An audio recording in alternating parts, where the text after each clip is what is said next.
주일 오전에 하던 사도행전 강해를 잠시 멈추고 새해이기 때문에 우리 신앙의 기초가 되는 부분들을 몇 번에 걸쳐서 설교하고자 하고 있습니다.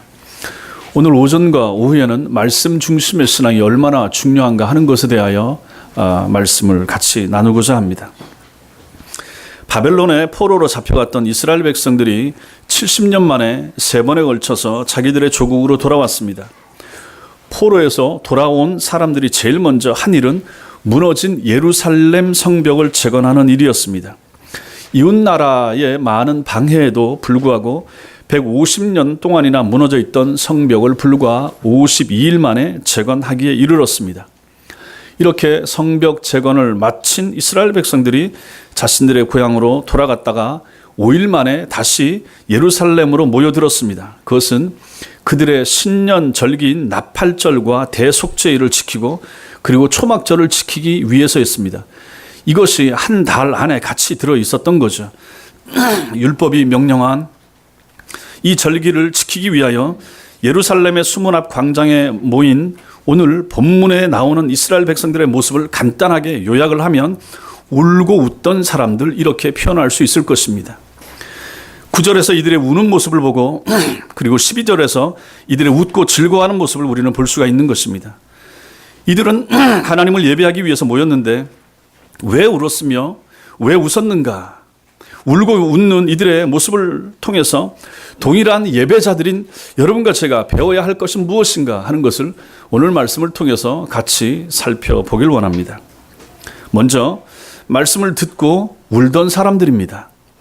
느헤미야 6장 15절에 보면 거기 예루살렘 성벽 재건 공사가 완료된 것이 유대인의 달력으로 6월 25일 정도로 나옵니다. 그들은 이렇게 성벽 재건 작업을 마치고 각기 자기 집으로 고향으로 돌아갔다가 불과 2, 3일 정도만 쉬고 다시 예루살렘으로 돌아와서 7월 1일부터 시작되는 그들의 절기를 지키기 위해서, 즉 하나님을 예배하기 위해서 다시 올라와서 모였던 것입니다. 1절과 2절, 오늘 말씀 1절과 2절 다시 같이 한번 읽겠습니다. 시작. 이스라엘 자손이 자기들의 성읍에 거주하였더니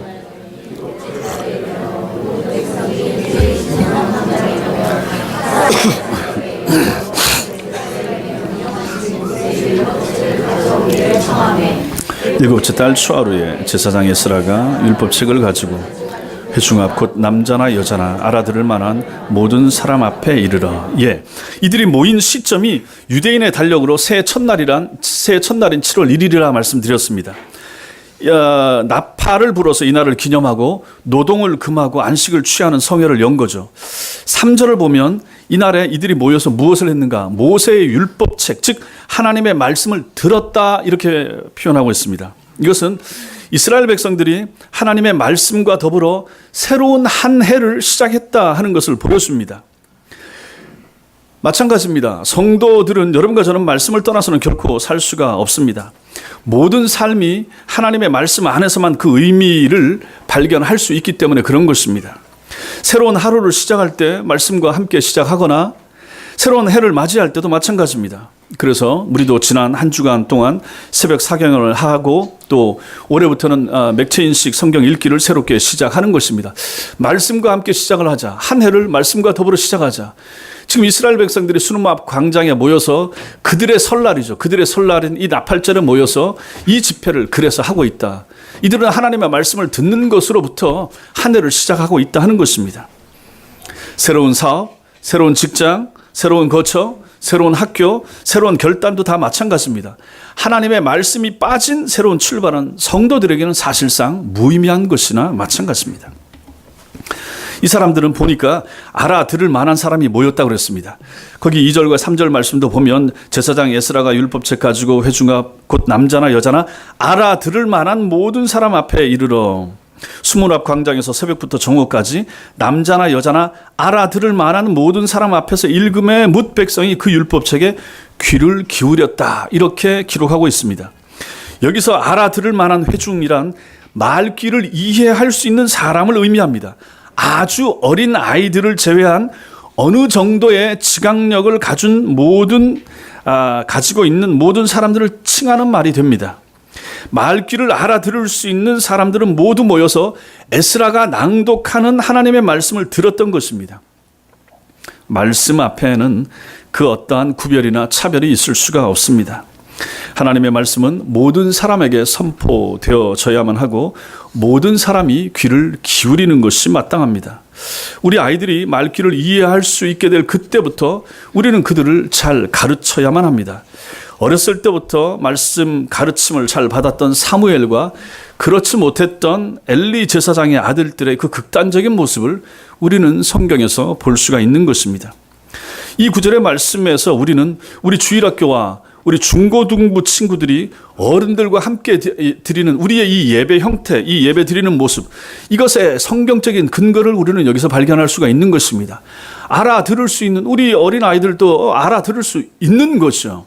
아주 어린 갓난 아기들 외에는 물론 어려운 단어나 용어는 충분히 다 깨닫지 못할 수도 있지만 그래도 하나님의 성령의 역사와 도구심 가운데 우리는 알아들을 수 있다라고 생각을 하는 것입니다. 그래서 같이 모여서 예배를 드리는 거죠. 그러므로 우리의 이런 주일학교 아이들부터 전체 공동체가 같이 모여서 예배 드리는 것은 지극히 성경적이라 이렇게 볼 수가 있는 것입니다.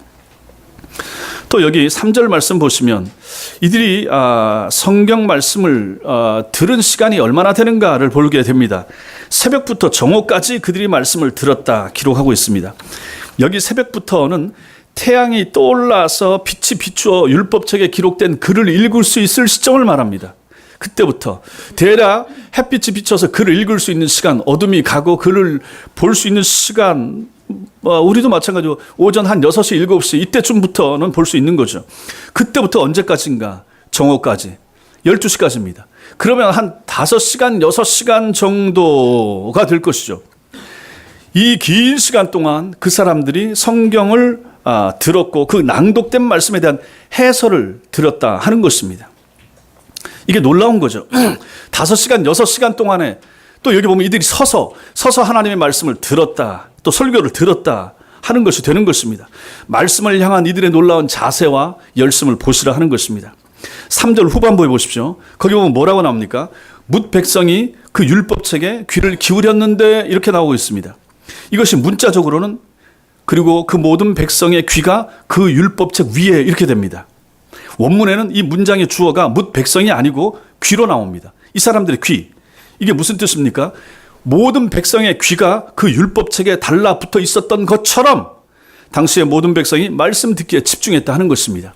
일어서서 5시간, 6시간 동안 그들의 귀를 온전히 들려주시는 그 말씀에 집중했다 하는 것입니다. 그 표현이 귀가 율법책에 들러붙어 있는 것처럼 그렇게 성경이 원문이 묘사하고 있다 하는 것이죠. 그들은 다른 어느 것에도 마음을 빼앗기거나 흐트러짐 없이 5시간, 6시간 가량을 말씀에만 집중했던 것입니다.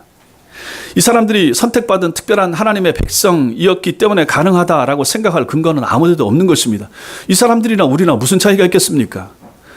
물론 이 사람들은 포로로 잡혀갔다가 돌아와서 좀 더 그 감격적인 마음, 새로 성벽을 재건하고 첫 번째 드리는 집회였기 때문에 참 감격스럽게 예배를 드렸을 것이라고 생각할 수 있지만 그럼에도 불구하고 5시간, 6시간 동안 그 들려주는 말씀에 온전히 집중했던 이들의 모습, 물론 이것이 계속 유지되지는 못했겠지만은 어쨌든 이러한 모습은 우리에게 충분히 도전이 된다 하는 것입니다. 우리 예배 시간 길면 1시간 10분, 제 설교 시간 40분에서 45분 정도, 여기에 우리가 집중을 하지 못한다라고 하는 것은 실제로 말이 안 된다 하는 것을 이 사람들의 이러한 모습을 통해서 우리가 확인할 수 있게 되는 것입니다. 우리의 예배 태도, 설교 듣는 모습 비교를 해보시라 하는 것입니다. 우리에게도 말씀에 대한 여러분과 저에게도 이러한 열정과 이러한 집중력이 필요한 것입니다. 마음이 있으면 충분히 가능한 거죠. 4절부터 6절 말씀 같이 읽겠습니다. 4절부터 6절 같이 읽겠습니다. 시작. 그때에 학사 에스라가 특별히 지은 나무 강단에 서고 그의 곁 오른쪽에 선자는 마티다와 스마와 아나니아와 우리아와 힐기야와 마아세야요, 그의 왼쪽에 선자는 부다야와 미사엘과 말기야와 하숨과 하스바다나와 스가랴와 무슬람이라. 에스라가 모든 백성 위에 서서 그들 목전에 책을 펴니 책을 펼 때에 모든 백성이 일어서니라. 에스라가 위대하신 하나님 여호와를 송축하며 모든 백성이 손을 들고 아멘 아멘 하고 응답하고 몸을 굽혀 얼굴을 땅에 대고 여호와께 경배하니라. 4절에서 학사 에스라가 특별히 만든 강단에 서고 그 좌우편에 그 말씀을 함께 읽는 역할을 할 13사람의 사람이 섰다. 레위 사람들 13사람이 쓴 거죠. 5절에 학사 에스라가 백성들 앞에 서서 책을 펼 때 모든 백성이 일어섰다라고 말하고 6절에서는 에스라가 광대하신 하나님 여호와를 송축하며 모든 백성이 손을 들고 아멘 아멘 응답하고 몸을 굽혀 얼굴을 땅에 대고 여호와께 경배했다. 이렇게 기록하고 있습니다. 이 모든 말씀들은 하나님의 말씀에 대한 이스라엘 백성들의 경외심의 수준, 경외심의 정도를 보여주는 것입니다. 여기서 우리는 말씀에 대한 바른 자세를 배울 뿐만 아니라 예배의 가장 본질적인 요소가 하나님을 경외하고 그분께 영광을 돌리는 데 있다라고 하는 것을 알게 되는 것입니다. 예배를 통해서 우리가 위로를 받고 또 우리가 기뻐하고 우리가 은혜를 받고 우리가 치유함을 받고 우리가 만족하게 되는 것, 이것은 차후의 문제가 되는 것입니다. 이게 우리의 예배의 근본적인 가장 주된 목적과 목표가 될 수 없다 하는 것입니다. 무엇이 먼저입니까? 하나님께 영광 돌리는 것입니다. 이것이 예배의 근본 정신이라 예배자인 여러분과 저는 모두가 다 하나님께 영광 돌리는 것입니다. 그래서 우리의 마음 자세가 중요하고 여러 가지 마음을 정돈해서 하나님을 바르게 예배하는 것이 필요하고 중요한 것입니다. 그래서 그 작은 노력 중에 하나로서 우리가 예배 시간에 박수치지 않기 위해서 무슨 할 일이 있으면 예배 전이나 예배 후에 다 하는 것입니다. 누구에게도 박수를 돌릴 대상은 예배 중에는 없다 하는 것입니다. 설교자도 될 수가 없는 것이고 찬양하는 사람이나 독창자나 누구에게도 예배 시간 중에는 그 사람에게 박수를 돌릴 수가 없는 것입니다. 예배 처음 시작부터 마칠 때까지 온전히 우리의 예배의 주인공과 그 경배를 받으시기에 합당한 분은 여호와 하나님 한 분밖에 없는 거죠. 그러므로 여러분과 제가 예배에 집중을 하셔야 되고 하나님이 뭐라고 말씀하시는가, 기도할 때도 마찬가지인 것이고 찬양할 때도 마찬가지입니다. 열심히 부르셔야 됩니다. 가사를 생각하면서 의미를 새기면서 기도할 때도 마찬가지입니다. 저도 예전에 학생 시절에 보면 기도하면 앞에서 목사님 기도하면 같이 졸리더라고요. 그래서 같이 고개 숙이게 되고 하는데 그러셔서는 안 된다 하는 거죠. 뒤에 나오겠지만 아멘 아멘 하는 것도 마찬가지. 집중을 하셔야 된다. 우리가 초등학교 아이들은 수업 시간이 한 40분 정도 되는 것 같고 중학교 45분, 고등학교는 50분, 대학교도 50분인데 한 3시간 연강하면 1시간 반 하고 좀 쉬었다가 또 수업하잖아요. 그 정도는 충분히 가능하다 하는 것입니다. 제 설교 시간 충분히 초등학교 아이들도 가능한 시간이 되는 거죠. 우리 예배 시간 1시간 10분 이것도 마찬가지인 것입니다. 마음이 어떠한가에 달려 있는 거죠. 이 백성들이 이러한 모습을 보시라 하는 것입니다. 이스라엘 백성들이 손을 들고 아멘 아멘 응답했다고 그랬습니다. 아멘이 무슨 뜻입니까? 진실로 믿습니다. 참으로 그렇게 되기를 바랍니다. 이런 뜻입니다. 아멘이 그 뜻이에요. 그냥 목사가 시킨다고 무조건 아멘하고 하는 것이 아니라 그냥 할렐루야 하면 아멘하고 아멘하면 할렐루야 하고 그렇게 따라하고 무슨 구어처럼 부르는 그러한 내용이 아니라 하는 것입니다. 이와 같은 아멘이라는 표현이 집회할 때 회중들의 응답으로 사용된 예는 다윗 시대부터 발견이 되고 있습니다. 역대상 16장에 보면 거기서도 이제 아멘한 것이 나오게 되고 후에는 아멘하는 것이 회당에서도 사용되었고 신약시대 교회까지 이것이 이어졌습니다. 고린도전서 14장 16절에 보면 마찬가지입니다. 그러니까 예배 중에도 구약시대 다윗 때부터 신약시대까지 예배 중에도 충분히 아멘 아멘 했다 하는 것입니다. 말씀을 받는 우리의 자세도 이러해야 되는 거죠. 마음 중심으로부터 기도할 때 동의가 되면 아멘 하는 거예요. 너무 크게 해서 옆 사람이나 누구에게 방해될 정도만 아니면 충분히 해도 됩니다. 물론 우리는 이제 제가 좀 억지하는 경향이 있어서 너무 안 하는 경향도 있지만 하셔도 괜찮습니다. 일부러 자제하지 마시고 은혜가 되면 아멘 하시면 되고 기도할 때도 마찬가지고 찬송 부를 때도 마찬가지입니다.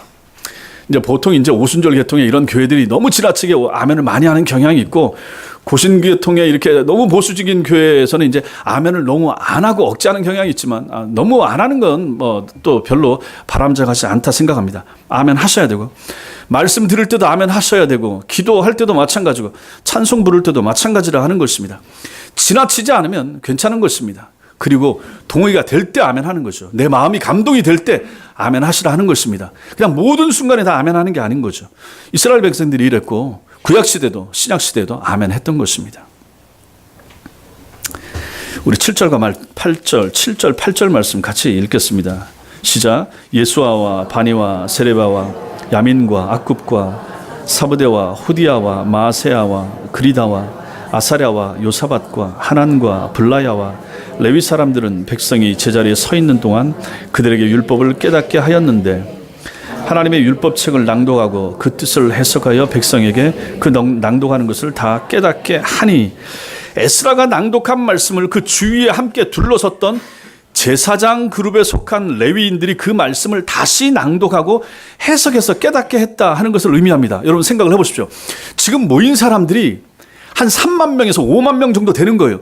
그런데 이걸 갖고 에스라가 앞에서 읽는다고 했을 때 저 뒤에 있는 사람들이 어떻게 들리겠습니까? 그러니까 군데 이것을 함께 읽을 수 있는 사람들을 한 13명 정도를 군데 단을 만들어서 높여놓고 세웠다 하는 것입니다. 그래서 에스라가 낭독하는 것을 알아들을 수 없었을 것이기 때문에 그 레위인들이 군중들 사이사이에 각자 할당된 구역에 서서 율법책을 다시 읽어주거나, 또 혹은 바벨론에서 이 사람들이 오래 살다 왔습니다. 70년 동안 살다 왔고, 어린아이들 같으면 거기서 태어나서 3세대 4세대 이런 아이들도 있었을 것입니다. 이들은 히브리 말을 못 알아듣는 거죠. 그렇기 때문에 그들이 알아들을 수 있는 말로 이 레위인들이 중간중간에 서서 번역해서 통역해서 알려주었을 것이라, 이렇게 생각할 수 있습니다. 그리고 그 말씀이 구체적으로 어떤 의미를 갖고 있는지 해석해 주어서 그 말씀의 참된 의미를 깨닫게 해 주었을 것이라. 그러니까 시간이 한 5시간에서 6시간 걸리는 거 충분히 이해할 수 있습니다. 에스라가 읽은 말씀을 중간중간에 있는 사람들이 읽어주면서 해석해 주는 거죠. 그것이 바로 설교가 된다 하는 것입니다. 깨달을 수 있도록 그렇게 해주고, 또 앞에서 에스라가 읽고 또 그 서 있는 사람들이 또 읽어주고 해석해주고 설명해주고 다시 읽고, 이렇게 했을 것이라 생각할 수가 있는 것입니다. 8절 말씀은 말씀을 낭독하고 해석해서 그들 모두가 다 깨닫게 됐다, 이렇게 말씀하고 있습니다. 깨달음이 이렇게 중요한 것입니다. 설교, 교회에서의 설교, 또 성경 공부 최종 목표가 무엇입니까? 성도들로 하여금 그 말씀을 깨닫게 하는 데 있습니다. 깨달음이 그만큼 중요한 것입니다. 하나님 말씀에 대한 이해와 깨달음이 성도를 성장시키고 성도답게 살 수 있는 근본이 바로 여기서 나온다 하는 것입니다. 그래서 설교를 잘 듣는 것이 너무너무 중요하다고 누차에 걸쳐서 그렇게 강조하는 것입니다. 그래서 설교 시간, 제 말이기 때문에 잘 들으라는 말이 아닌 것입니다. 하나님의 말씀을 전하는 것이기 때문에 제가 하는 말이 아닌 하나님의 말씀인 한 여러분들은 잘 듣고 배우셔야 된다 하는 것입니다. 이러한 깨달음의 결과가 무엇인가? 이 이스라엘 백성들이, 에스라와 레위 사람들이 그렇게 전해주고 깨닫게 해준 그 말씀을 깨달은 것에 대한 이들의 반응이 어떻게 나오는가? 이 깨달음의 결과가 무엇인가? 이것이 이제 9절에 그 말씀이 나타나고 있는 것입니다. 9절 보시면 백성이 율법의 말씀을 듣고 다 우는지라, 이렇게 말씀하고 있습니다. 광장에 모인 이스라엘 백성들은 에스라가 낭독한 율법의 말씀을 듣고 그것의 의미를 깨닫게 되자 풀어주고 해석해주고, 그래서 깨닫게 되자 어떻게 됐는가? 울었다. 여기 울었다. 우는 여기에 해당되는 히브리어가 분사형으로 쓰이고 있는데, 그것은 그들이 잠깐 한번 울고 만 것이 아니라 끊임없이 흐르게 울었다 하는 것입니다. 말씀을 들으면서, 말씀을 듣는 동안, 그 대여섯 시간 동안 깨닫는 그 순간부터 그들이 흐느껴 울고 울었다 하는 것입니다. 또 다 우는지라, 이렇게 말씀합니다. 이 말씀만 그대로 적용하면 한 사람의 예외도 없이 그 말씀을 들었던, 깨달았던 모든 모인 3만에서 5만 명에 이르는 그 이스라엘 백성들이 전체가 다 울었다 하는 것입니다. 예레미야 23장 29절에 보면 여호와의 말씀이니라 내 말이 불같지 아니하냐, 바위를 쳐서 부스러뜨리는 방망이 같지 아니하냐. 이게 하나님의 말씀의 능력이 이렇다 하는 것입니다. 내 말이 불같지 아니하냐, 불방망이, 바위를 쳐서 부스러뜨리는 방망이 같지 아니하냐. 하나님의 말씀이 불같아. 모든 설교자가 꿈꾸는 것은 바로 이런 내용이 되는 거죠. 내 말이 아닌 설교자의 입을 통해서 나오는 말씀이 불방망이 같은 말씀이 돼서 아무리 완악한 성도의 그 딱딱한 마음이라 할지라도 그것을 쳐서 부스러뜨릴 수 있는 말씀을 전할 수 있도록 주님 내게 은혜를 주옵소서, 이렇게 기도하지 않겠습니까? 저도 마찬가지인 것입니다. 예레미야도 이런 마음을 가지고 말씀을 전했던 거죠. 여러분들이 말씀 앞에서 이렇게 깨어지는 역사가 있어야 된다는 것입니다. 히브리서 4장 12절 보면 하나님의 말씀은 살아있고 활력이 있어서 좌우에 날선 어떤 검보다 예리해서 혼, 영, 관절, 골수를 찔러 쪼개기까지 하며 마음의 생각과 뜻을 판단한다, 이렇게 말씀하고 있습니다. 바위를 쳐서 깨뜨릴 수 있는 말씀의 능력, 또 이것이 이스라엘 백성들에게 이때 말씀을 읽어줄 때, 설명할 때 작용을 했던 것입니다. 좌우에 날이 선 검보다도 예리한 하나님의 말씀이 이들의 완고하고 무디어진 마음을 찔러 쪼개자 그들의 눈에서 눈물이 솟구쳐 나와서 또 입술에서는 회개가 터져 나왔던 것입니다. 이들은 자기 귀에 들려주시는 그런 말씀에 비추어서 자기 자신의 삶을 돌아보았던 것입니다. 70년 동안의 포로 생활의 고통이 바로 하나님을 떠나고 말씀대로 살지 못했던 조상들과 자신들에 대한 하나님의 심판이었음을 깨달은 것입니다. 그리고 회개하면서 두려워하면서 여기서 눈물을 흘렸던 것입니다. 또한 자신들이 엄청난 그러한 죄악에도 불구하고 다시 지금 고국으로 돌아와서 성벽을 재건하고 이 놀라운 나팔절 절기를 지키면서 예배 드릴 수 있음을 생각할 때 얼마나 감사했겠는가.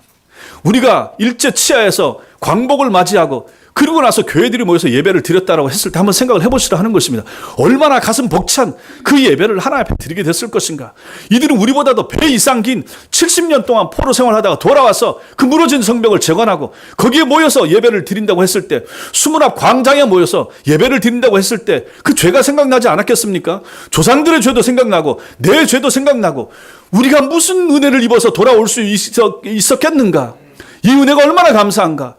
그들은 그 바벨론에 있으면서 예배 생활 제대로 못했을 것입니다. 말씀 듣는 생활 못했을 것입니다. 절기를 못 들었을 것입니다. 그랬던 사람들이 돌아와서 예배 드릴 수 있음이, 절기를 지킬 수 있음이, 말씀을 들을 수 있음이 얼마나 감사했겠는가. 그러므로 그 눈에서 눈물이 안 난다라고 하는 것은 말이 안 되는 것이죠. 이들은 그 감격 때문에 눈물을 흘렸다 하는 것입니다. 그들의 이런 눈물에는 무엇이 담겨 있습니까? 다시는 범죄하지 아니하고 앞으로는 하나님 말씀대로 살겠습니다라고 하는 그런 결단이 분명히 여기 들어있었을 것이라 하는 것입니다. 여러분과 저도 마찬가지입니다. 설교하는 저도 마찬가지고 말씀을 듣는 여러분들도 마찬가지입니다. 매주 듣고 배우는 말씀에 대한 우리의 반응과 태도를 생각을 해보셔야 됩니다. 우리의 모든 문제는 여기서부터 비롯되는 것입니다. 하나님 말씀에 대한 합당한 반응이 나에게는 있는가? 나는 정말로 합당하게 하나님 말씀 앞에 반응하고 있는가? 돌아보시라 하는 것입니다. 여러분이나 저나 말씀을 듣고 얼마나 자주 울어봤는가 한번 생각해 보십시오. 말씀을 읽을 때, 말씀을 읽다가 그냥 읽기 위한 읽기가 아니라 말씀을 사모하면서 읽다가 얼마나 그 말씀에 감동을 받았는가. 내게 주시는 말씀이라고 생각하고 하나님이 내게 이걸 고치라고 주시는 말씀으로 생각하고 받아서 하나님 말씀 앞에 감동이 되고 울었던 적이 있는가. 설교를 듣다가 언제 울어보셨습니까? 초기에 회심하고 하나님 앞에 은혜 받을 때 그때는 말씀 드리면 다 내게 하시는 말씀 같고 내게 고치라고 말씀하시는 것 같고 그래서 은혜 받고 감사하고 눈물 흘리고 회개하고 했지만은 이것이 어느 정도 10년 지나고 20년 지나고 신앙생활에 타성이 젖고 하다 보니까 그냥 맹숭맹숭해지고 그러면서 지나온 시간들은 혹시 없는가 돌아보시라 하는 것입니다. 이 말씀은 매주 내게 주시는 말씀입니다. 나는 30년 들었고 50년 들었으니까 이것은 초신자나 처음 듣는 사람이나 아이들에게만 해당되는 말씀으로 생각하시면 결코 안 된다는 것입니다. 설교하는 저도 마찬가지인 거죠. 너는 어떠냐? 너부터 들어라. 너부터 고치라 라고 하는 말씀을 가지고 저는 제게 설교하면서 저도 설교한다는 것입니다. 하나님 말씀 앞에 울 수 있는 성도가 되어야 되는 것입니다. 말씀 앞에 심령을 찢으면서 기도할 수 있는 성도가 되어야 되는 거죠. 말씀을 바르게 전하는 한, 바른 말씀이 내 귀에 들려지는 한, 여러분들은 그 말씀 앞에 바르게 합당하게 반응하셔야 되는 것입니다. 나중에 그러지 못했을 때 여러분들은 하나님 앞에 그 책임을 여러분들이 지셔야 되는 것입니다. 우목사가 바르게 전했음에도 불구하고 너는 왜 반응을 그렇게 했느니? 그렇게 바른 설교를 들었음에도 불구하고 너는 왜 그것을 안 고쳤니? 그 설교가 계속 귀에 들려졌음에도 불구하고 너는 왜 그것을 버리지 않았니라고 하나님이 여러분들에게 충분히 물으실 수가 있다는 것입니다. 바르게 전할 책임은 저의 책임이고 전한 것에 대한 합당한 반응은 여러분의 책임이 되는 것입니다. 설교를 들으면서 살아계신 하나님을 체험한 것이 언제입니까? 체험하셔야 됩니다. 성도가 누굽니까? 성도는 하나님 앞에서 울 수 있는 사람입니다. 성도는 하나님 앞에서 우는 사람입니다. 세상에서 울 필요 없습니다. 뭐 드라마 보면서 울 필요 없습니다. 그런 눈물은 필요 없습니다. 헛된 것입니다. 여러분과 저는 하나님 앞에서 우는 사람들입니다. 예배 시간에 울어야 될 사람들입니다. 제가 부러워하는 교회는 어느 교회는 성도들이 올 때 성경을 가지고 또 한 손에는 뭐 티슈를 가지고 온다. 눈물 많이 흘리니까 예배 시간에 참 부러운 교회가 되는 것입니다. 울 수 있어야 되는 거죠. 말씀 듣다가, 찬송하다가, 기도하다가, 예배 시간에 풍성한 은혜가 넘쳐서 그렇게 울 수가 있어야 되는 거죠. 하나님을 체험하고 거룩한 눈물을 흘릴 줄 아는 그런 믿음 있는 성도들 다 되시기 바랍니다. 두 번째로, 웃고 웃었던 이들의 모습을 우리가 또 볼 필요가 있습니다. 9절과 10절 말씀, 9절과 10절 같이 읽겠습니다. 시작. 백성이 율법의 말씀을 듣고 다 우는지라. 총독 느헤미야와 제사장 겸 학사 에스라와 백성을 가르치는 레위 사람들이 모든 백성에게 이르기를 오늘은 너희 하나님 여호와의 성일이니 슬퍼하지 말며 울지 말라 하고, 느헤미야가 또 그들에게 이르기를 너희는 가서 살찐 것을 먹고 단 것을 마시되 준비하지 못한 자에게는 나누어 주라. 이날은 우리 주의 성일이니 근심하지 말라. 여호와로 인하여 기뻐하는 것이 너희의 힘이니라 하고. 아멘. 율법의 말씀을 듣고 백성들이 모두 울기 시작하자 느헤미야와 에스라와 레위 사람들은 그들을 진정시키기 시작합니다. 그래서 울지 말라. 9절에 오늘은 너희 하나님 여호와의 성일이니 슬퍼하지 말며 울지 말라 이렇게 권합니다. 이러한 권면은 10절에서 느헤미야에 의해서 다시 한번 반복됩니다. 여기 오늘로 표현된 유대인의 이 절기 나팔절은 새해 첫날, 우리 설날 같은 날입니다. 그리고 이 날은 하나님께 속한 날이며 성일이고 그분의 뜻대로 살아드리는 날입니다. 그러므로 기쁘고 즐거운 축제의 날이기 때문에 울지 말라라고 권면했던 것입니다. 하나님 말씀 듣고 깨닫고 너무 감격해서 감사해서 회개하면서 울었던 이들을 향해서 에스라와 느헤미야가 이제 중단시키는 거죠. 이 날은 하나님의 은혜를 기억하며 감사하고 즐거워하는 날이라 이렇게 말하는 것입니다. 오늘 우리는 구약 이스라엘 백성들이 안식일을 성일로 지킨 것처럼 여러분과 저는 지금 주일을 성일로 지키고 있는 것입니다. 주일이 성일입니다. 우리에게는 주일이 성일입니다. 주일이 부활절이고 주일이 성탄절입니다. 이 날 속에 모든 것이 들어있다 말씀을 드렸습니다.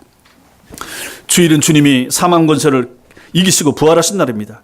주님의 부활은 훗날 우리 부활의 보증이 되기도 합니다. 우리도 사망 권세에 깨치고 다시 살아날 것입니다. 그러므로 마땅히 우리도 주일을 지키면서 기뻐하고 즐거워하는 것이 마땅합니다. 10절 말씀처럼 우리도 살찐 것을 먹고 단 것을 마셔야 됩니다. 여기 살찐 것은 잘 차려진 음식으로 주일 식사와 주일 나누는 간식이 여기에 해당됩니다. 그래서 이걸 보니까 주일날 잘 먹는 것도 참 필요하다 이런 생각을 하게 됩니다. 반찬수를 좀 줄이려고 하고 앞으로 우리도 좀 더 늘면 우리도 칼국수 먹고 이래야 되지 않나, 우리도 김밥만 먹어야 되나 이렇게 생각하다 이 말씀 보니까 살찐 것을 먹어야 되고 잘 차려진 음식을 먹어야 된다라고 하니까 여기서 이제 갈등이 좀 오긴 하는데, 어쨌든 주일날 이렇게 하나님 앞에서 기뻐하고 성일이기 때문에 즐겁게 잘 먹는 것은 굉장히 필요하고 중요하다. 음식을 나누면서 성도들이 함께 교제하고 함께 즐거워하는 것입니다. 이것이 기쁨이 되는 거죠. 말씀 듣고 즐거워하고 예배 잘 드리고, 그러니까 성도의 교제, 우리가 예배 생활하면서 말씀, 예배, 그 다음에 봉사, 그 다음에 뭐 구제, 선교, 교제, 이런 것들이 다 예배 생활, 성도 생활의 핵심적인 요소가 되는 거죠. 그러므로 이 교제라고 하는 것도 굉장히 중요한 것이 되는 것입니다. 교회 와서 설교만 듣고 예배만 드리고 그냥 돌아가서는 안 되고, 교제를 나누면서 식사를 하면서 교제 나누면서 한 주간 어떻게 지냈습니까? 묻고 대답하고 기도 제목 듣고 기도해 드리겠습니다 하고, 이러한 교제까지 다 포함하는 거죠. 그러므로 식사 교제도 주의를 온전하게 거룩하게 지키는 것에서 절대로 빠질 수 없는 중요한 요소가 되는 것입니다. 세상에서 힘들고 지치고 어려운 일이 많았어도 이날만은 하나님 앞에 모여서 우리가 기뻐하고 즐거워해야만 한다 하는 것입니다. 내일부터 또다시 시작될 버겁고 힘든 세상살이가 있을 수 있지만 성도의 힘이 무엇인가? 오늘 여기 말씀 나오는 것처럼 여호와를 기뻐하는 것이 성도의 힘이라고 말씀하셨으니 주일날이 기쁜 날이 되는 거죠. 주일날 성도와의 모임, 만남, 교제, 식사, 예배, 기도, 찬송, 이것이 바로 성도의 기쁨의 원천이 된다 하는 것입니다. 주님을 생각하기 때문이고 말씀을 들었기 때문에 또 기쁘고 즐거운 것이죠. 또 반가운 성도들을 만났기 때문에 기쁘고 즐거운 날, 바로 오늘이 되는 것입니다. 그러므로 토요일이 주일을 준비하는 날로 중요한 것이고, 내일 예배 드리는 날, 내일 하나님의 말씀 듣는 날, 내일 하나님께 헌금하는 날, 내일 하나님 앞에서 성도들과 함께 찬송하는 날, 합심해서 기도하는 날, 같이 음식을 같이 나누는 날, 이것에 대한 기대와 또 감격, 감사, 이것이 필요하다. 또 한 주간 동안 떨어져 지내던 그러한 내 실제로 피부치보다도 더 가까운 성도들을 만난다라고 하는 기쁨과 기대와 설렘이 실제로는 우리에게 있어야 된다 하는 것입니다. 주일이 참으로 기쁘고 즐거운 사람들, 그 사람들이 바로 여러분과 저 우리 성도라라는 사실입니다. 10절 후반부의 10절 뒤에 그 말씀 보시면 여호와로 인하여 기뻐하는 것이 너의 힘이니라 이렇게 말씀했습니다. 여기서 힘이라고 하는 것은 원문에 보면 요새나 피난처를 의미합니다.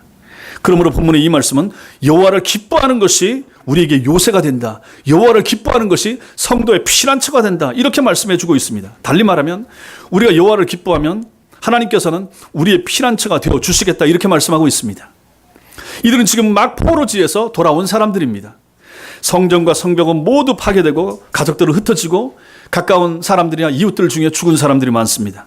70년이 되도록 이방 민족의 지배 아래서 갖은 수모와 고생을 하다가 이제 막 고향으로 돌아온 사람들입니다. 하나님을 배반하고 하나님의 말씀을 잊은 이들에게 이제 더 이상 요새나 피난처 존재하지 않은 그러한 황량한 환경 가운데 돌아온 것입니다. 이런 사람들을 향해서 느헤미야가 권면합니다. 이제 앞으로는 우리가 여호와를 기뻐하라. 여호와로 인해서 기뻐하는 것이 너희의 힘이다. 하나님을 기뻐하는 것이 우리의 힘이라 이렇게 권면하고 있는 것입니다. 그분만이 우리의 요새시고 우리의 피난처시라 이렇게 그 백성들에게 귀에 들려주고 있는 것입니다. 11절 말씀에 보시면 또 조용하고 근심하지 말라. 근심하지 말라. 8장 17절에도 보시면 이에 크게 기뻐하며 이렇게 말씀하고 있습니다.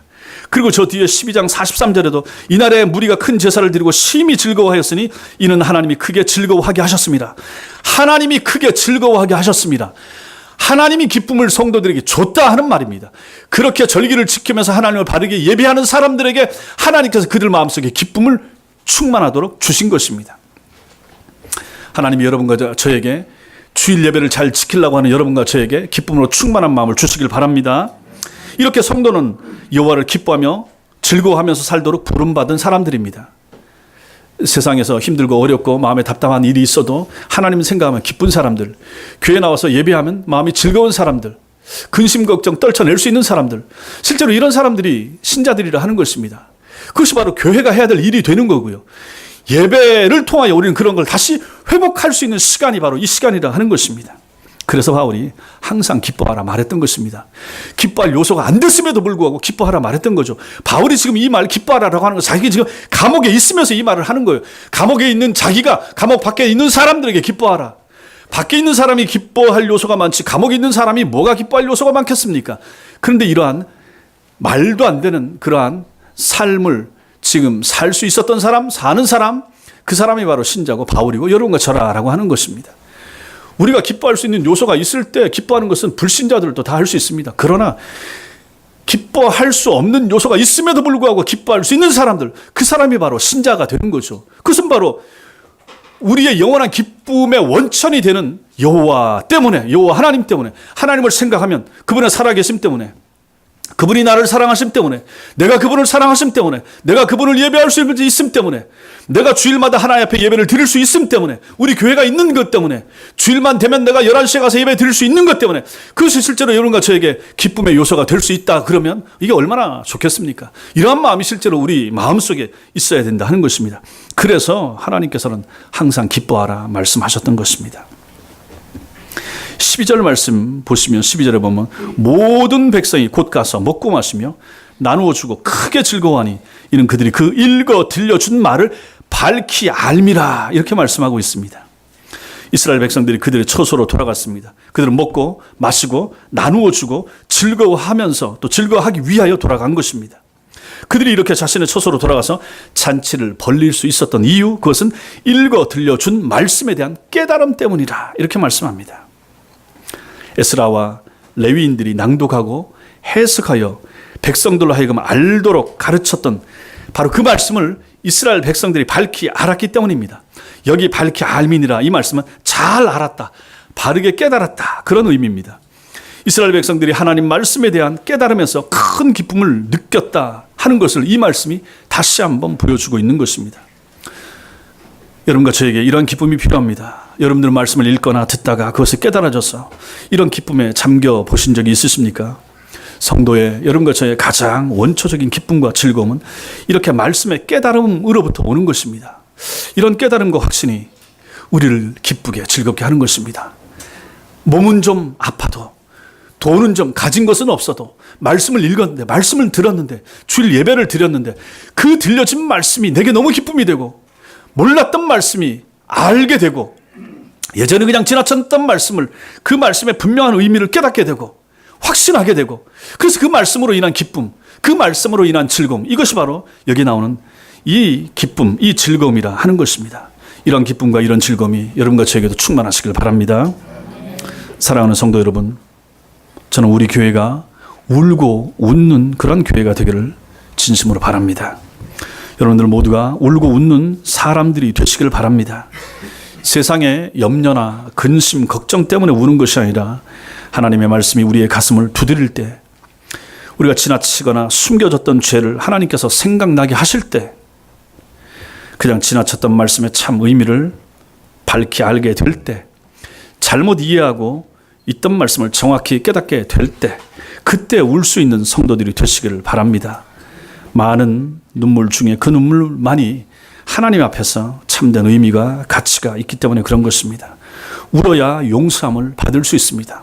울어야 진짜로 참된 복이 오는 것입니다. 또한 날마다 웃는 성도들이 되시길 바랍니다. 세상에 지나가 버릴 유익과 쾌락이 주는 그런 헛된 웃음이 아니라 말씀에서 만난 하나님 때문에, 또 말씀을 읽고 들으면서 체험한 하나님 때문에 읽은 말씀이 믿어지고 깨달아져서 웃을 수 있는 그러한 성도들이 정말로 다 되시기 바랍니다. 이렇게 웃는 성도가 복된 성도입니다. 말씀 때문에 우는 슬픔의 교회, 말씀으로 인해 웃는 기쁨의 교회, 말씀으로 인해서 울고 웃는 성도와 교회, 우리 성도님들과 교회가 하나님 앞에서 그런 교회가 될 수 있기를, 또 주님께서 그런 교회로 우리 교회를 다듬어 만들어 주시기를 주님의 이름으로 축원합니다. 기도하겠습니다. 이 시간 같이